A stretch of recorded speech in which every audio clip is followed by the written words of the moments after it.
হাওড়ার লিলুয়া এলাকায় দিনের আলোয় চোলাই মদ পাচারের চেষ্টা ভেস্তে দিল লিলুয়া থানার পুলিশ। পুলিশ সূত্রে জানা গিয়েছে, লিলুয়া ঝিল রোড এলাকা থেকে মোট 12টি প্যাকেটে প্রায় 120 লিটার চোলাই মদ নিয়ে লেলুয়ার ভাগাড় এলাকায় সরবরাহ করতে যাচ্ছিলেন এই তিন মহিলা। গোপন সূত্রে খবর পেয়ে পুলিশ অভিযান চালায় এবং এই অভিযান চালিয়ে তিন মহিলাকে হাতে নাতে আটক করেছে পুলিশ। তাদের কাছ থেকে উদ্ধার হয়েছে মোট 120 লিটার চোলাই মদ। পরে বাজেয়াপ্ত করা হয় সমস্ত মদ এবং তিনজনকে আটক করে নিয়ে গিয়ে থানায় জিজ্ঞাসাবাদ করা শুরু হয়েছে।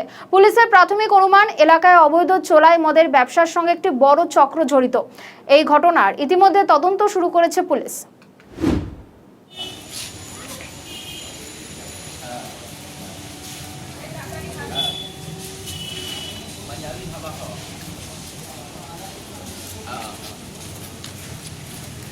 কোথা থেকে আনতে এগুলো?